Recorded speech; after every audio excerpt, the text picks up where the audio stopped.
YouTube, it's Kathy, and this is my weekly entertainment wrap-up for September 30th to October 6th. This week I read 3 books, I DNF'd 1 book, I watched 1 show, and I listened to 1 book. This is not my usual setup. I'm at my best friend's house and I'm pet sitting, which means I've locked the cat away because he is literally Satan and has tried to murder me already today, so there's that. There's also a chance that you can hear a cricket in the background because the lizard here eats crickets and the crickets won't shut up. In true West Coast fashion, it is raining and disgusting outside, which at least we don't have to shovel it, unlike Alberta, but it also affects my mood. If you've only found me in the last 6 months or so, I have seasonal affective disorder, so this time of year is bad for my mental health. So if I seem a little off this week, that's why. The first thing I tried to read this week was American Psycho, and I only got 25 pages into it before I DNF'd it. I knew going into this that it was a satire of the yuppie culture of the 1990s, but it was just way too much satire for me. There would be whole long paragraphs of just explaining everything that everyone was wearing down to the brand name, and I just was uninterested in reading an entire book like that. I have seen the movie many years ago because Christian Bale, but really all I remember is him dropping a chainsaw down a flight of stairs and also Feed Me a Stray Cat. I have a feeling that this is one of those cases where the movie is better than the book. But that may be only because I am unwilling to sit through that much written satire. I like my satire to be quick and witty. Almost everything I read this week was for the Books in the Freezer readathon, which is horror readathon. That was supposed to be my book that has a movie adaptation. I've since moved on to something else that I'm also not really enjoying, but maybe I'll actually finish it this week because it's a 2-week readathon. The next thing I picked up was Broken Monsters. This one fulfilled the challenge of reading a book written by a woman. And this one was really enjoyable up until about the last 50 pages or so, and then it just went weird. So this one has a bunch of different points of view throughout the city of Detroit, and it's mostly about this one case where this cop finds a body of a 10-year-old child, which is half 10-year-old child, half deer.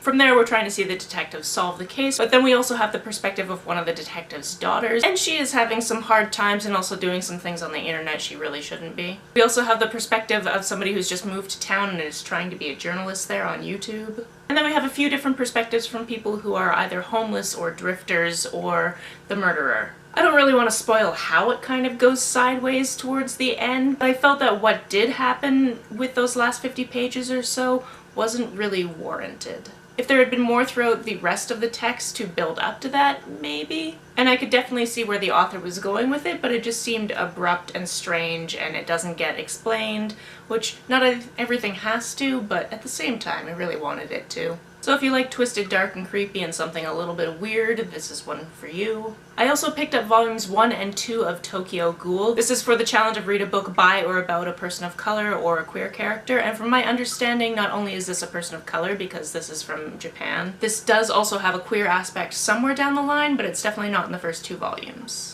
Originally I was just going to pick up the first volume, but then the second volume was readily available, so I decided to read both of them. I actually have the third waiting for me. This one is set in Tokyo, and the protagonist is kind of a nerdy teenage boy. The setup is there are these things called ghouls, which are kind of a cross between zombies and vampires.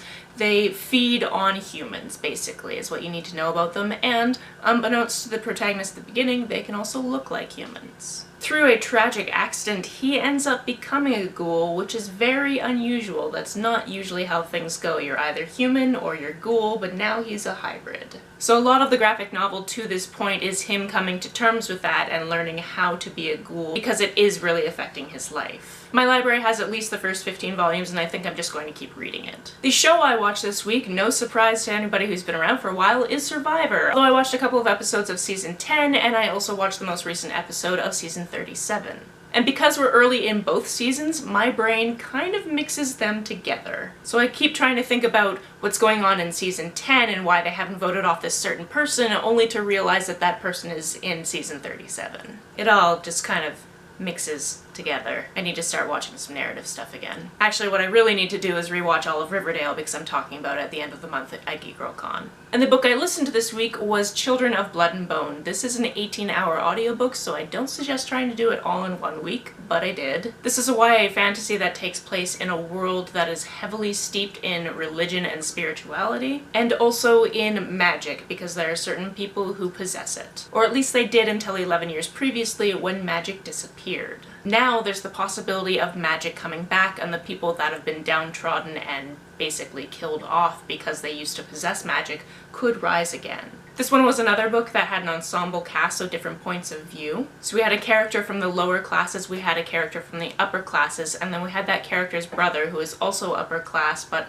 kind of on the opposite side of this fight. The upper class characters are the princess and prince of this region, and their father is responsible for the destruction of this underclass. What I really enjoyed about this book is it played with the political spectrum within this kingdom, as well as had a great adventure element to it, and the magic system was very fascinating. This is the first in what I gather will be a trilogy, so I look forward to reading the second whenever it's coming out. Usually before I turn on the camera for these videos, I write down what I want to talk about, and I didn't do that this time because I'm discombobulated with the cat trying to murder me and being in a different location and the weather being disgusting. So this is probably a little bit more brief and to the point than I usually try to be in these weekly wrap-ups. So if there was any point when I was explaining something and I was unclear, let me know down in the comments below, because I would be happy to be more eloquent typing up my response to your questions. That's it for this week. If you've read, watched, or listened to any of these, let me know about it down in the comments below. On the way down in the comments, if you hit that subscribe button, that would be very nice of you. You can like and share this as you see fit, and I will see you very soon.